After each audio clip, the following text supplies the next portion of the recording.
Hey everybody, happy Thursday. It is I, your songwriting partner, your co-producer, and as always, your friend Joe Seeby.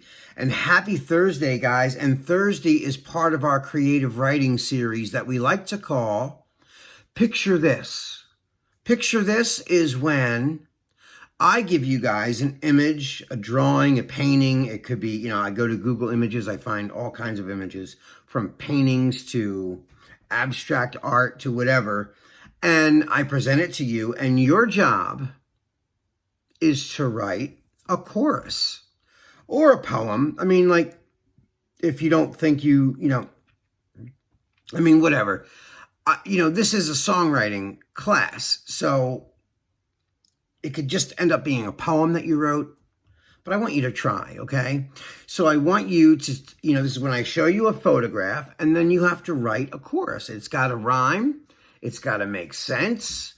But no matter what's on that picture, there's no wrong way to do this. If I show you a picture of a balloon and it makes you think about your dog that you had when you were 10 because he would run around and pop all the balloons biting them, then that's up to you. So there's no wrong way for that content. As long as it's catchy, it's creative, and it rhymes, and then this is your universe, you own this universe. So whatever you decide to write about is entirely up to you. Now, I love this exercise, and I want to tell you why I love this exercise, because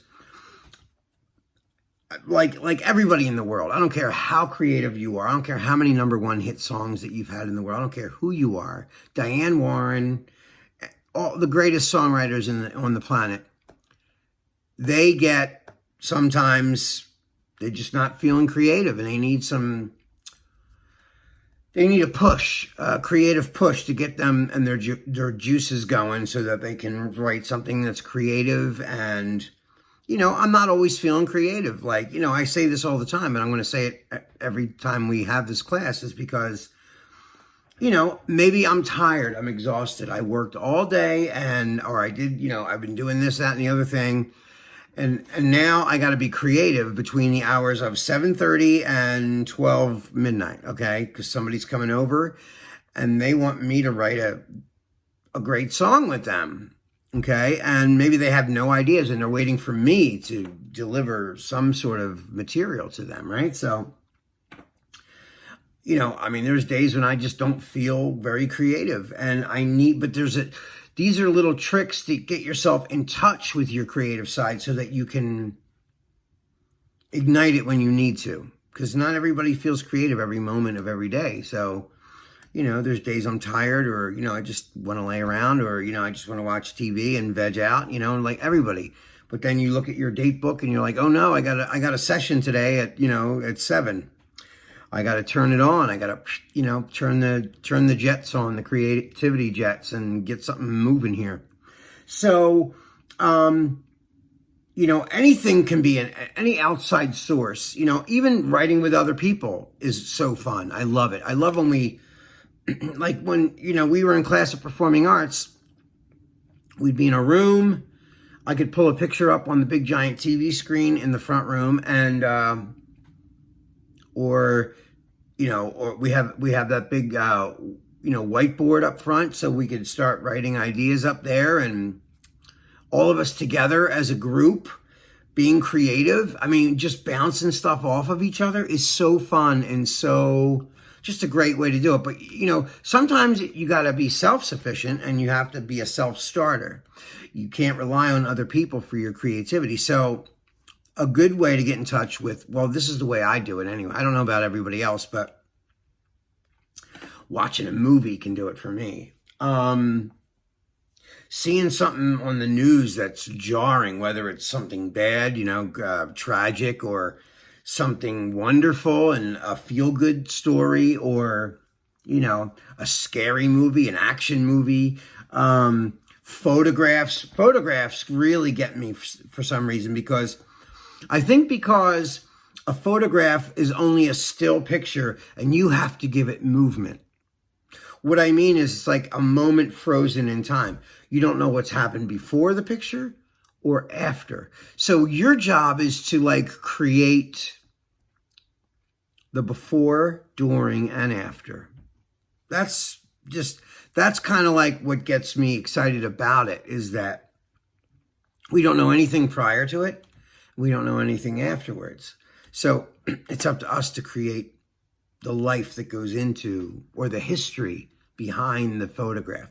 So, okay, so what I'm going to do right now is I'm going to show you the picture right now. So I'm going to turn the camera around. You're going to see the picture. So here it is.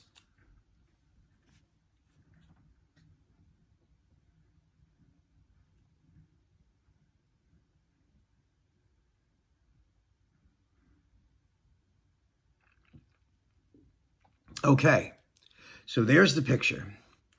Okay, so it's a heart with a lock, you know, a little keyhole in the middle with a key and two red dice that match the beautiful red heart with a golden key. I just saw that picture. I was looking at a bunch of pictures, because, Valentine's Day was around the corner. So like, there was all these like little heart pictures, just came up on the feed. And that one was just cool to me. It was like, oh, that's pretty neat, There's that heart with a keyhole, a big golden key, and two dice. So, I started to think about it. And here's what and this is a really important part of this exercise.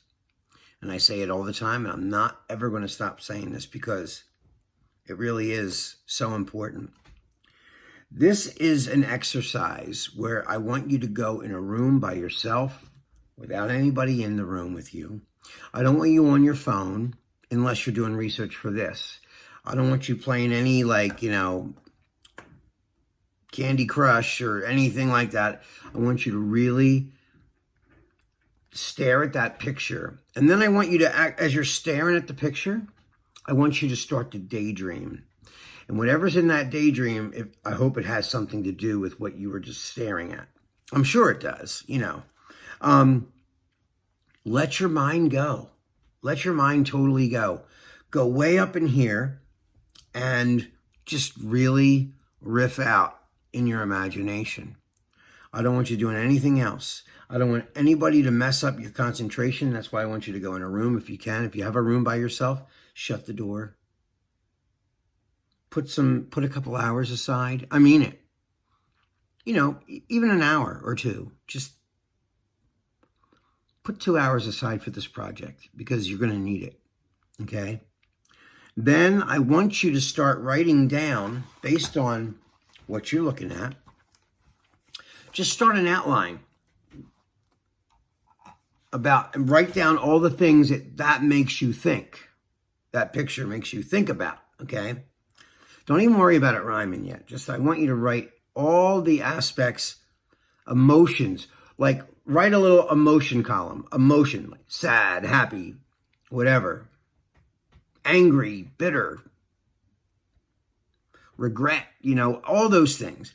And then look at the physical aspect of the picture and write down all the physical aspects, okay? Because like even the color, right, is red. You can say what's in the picture too. It could be a reflection of what you're trying to say. Okay, so these are all things. So I want you to write down all those little things that the picture makes you think about, and write it in little, lists. And then at the bottom, then when you start to get a fix on what you think this is about, or what your emotional level is, as you're looking at this, if you could put it into a poetic kind of system, the way songs are. Look at, any song that you really like, study the lyrics, really study the lyrics. And the other thing is, when you write a chorus, it should be universally understood. I said this with the Ghost chorus too the other day, but I mean it. It shouldn't be an inside joke or an inside, between friends thing. Everyone should get it. Everyone should get what you're trying to say in a chorus, because you're trying to reach as many people as you can, and you don't have a very long amount of time to explain it. It's got to be very self-explanatory and super creative and hooky, and it should rhyme. Of course, it's got to rhyme. Okay, so I'm going to read you now what I wrote based on that picture. Okay, so of course, you know, I always tell you guys this, but I riff out up here and I go, man, I'm seeing all this stuff. And of course, I base a lot of this stuff on things that I've experienced, because we go by what our own experiences are. That's how we navigate ourselves through the world, by what we've seen and where we've been, and, you know, and all the things we've experienced. So I only write about things that I have felt personally. So this is what I wrote for this. Okay, so I wrote, tears fill my eyes, 'cause everything I hoped for in my life came crashing all around me in one night. I was betting with my heart, and I lost this time. And you were never mine. Tears fill my eyes, 'cause everything I hoped for in my life came crashing all around me in one night. I was betting with my heart, and I lost this time. And now I see that you were never mine.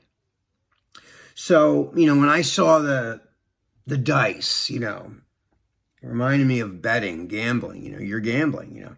So, you know, the heart, the dice, gambling, you know, and of course, you know, the key with the little keyhole in the heart, you know, all that stuff.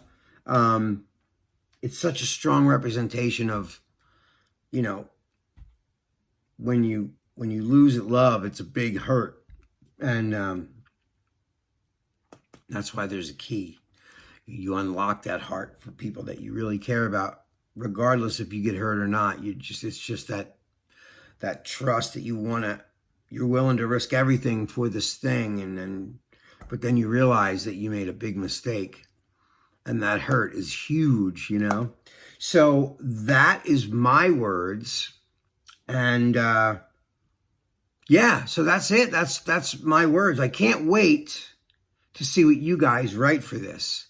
And then tomorrow, of course, we're going to write a melody for Friday's melody writing class. So tomorrow we're going to get back together and we're going to write a melody based on these words. Okay. And if you want to at home, write a melody based on whatever words you wrote tonight. Okay. All right, guys. Well, that is all the time we have for tonight. This is your songwriting partner, your co-producer, and as always, your friend, Joe CB. I love you guys. I miss you very much.